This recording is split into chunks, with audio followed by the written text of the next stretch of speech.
নমস্কাৰ, এটা সৰু ভিডিঅ' লৈ আপোনালোকৰ ওচৰলৈ আকৌ আহিছোঁ। এয়া চাওকচোন কি বনালোঁ, ধৰিব পাৰিছেনে বাৰু? এয়া দেখিছেনে? এয়া বনালোঁ মাছৰ পেটু বা মাছৰ তেল, মাছৰ পেটু ভাজি। সাধাৰণতে সকলোৱে বেঙেনা বা ভাত দি বনায়, কিন্তু মই আজি চাওকচোন কেনেকৈ বনালোঁ, বলক দেখুৱাম আপোনালোকক কিহেৰে বনাইছোঁ।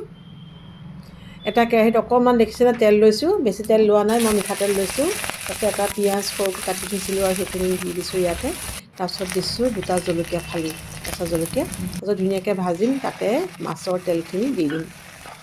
অলপ সময় ভজাৰ পিছত মই ইয়াতে অকণমান হালধি আৰু অকণমান নিমখ, একো মছলা নিদিব দেই। আপোনালোকে যদি মোৰ ভিডিঅ'বিলাক ভাল লাগে তেতিয়াহ'লে লাইক, কমেণ্ট আৰু শ্বেয়াৰ কৰিব আৰু পেজটোক ফ'ল' কৰিবলৈ নাপাহৰিব। এতিয়া দেখিছেনে মই ইয়াতে দি দিলোঁ গাজৰ আৰু কেইটামান মটৰ। আপোনালোকে বাৰু কেতিয়াবা গাজৰ দি খাই পাইছেনে? খাই চাবচোন, এবাৰ ট্ৰাই কৰিব, বহুত ভাল লাগে, বহুত সোৱাদ হয়। আৰু এয়া সানিয়ে ভাত খাব পাৰি, মানে ইমানেই ভাল লাগে। মই কিন্তু খুব ভাল পাওঁ। এয়া দেখিছেনে হৈ গ'ল আৰু বেছি সময় নালাগে, তেলটো ওলাই গৈছে। মই অকণমান তেলটো কাটি থৈছোঁ তেল। তাৰপিছত এয়া অকণমান ধনিয়া পাত কাটি ইয়াতে ধুনীয়াকৈ সজাই দিলোঁ। আৰু আপোনালোকে মোৰ পেজটো ফ'ল' কৰি থ'ব, এনেকুৱা সৰু সৰু চুটি চুটি ভিডিঅ' পাবৰ কাৰণে সহজতে।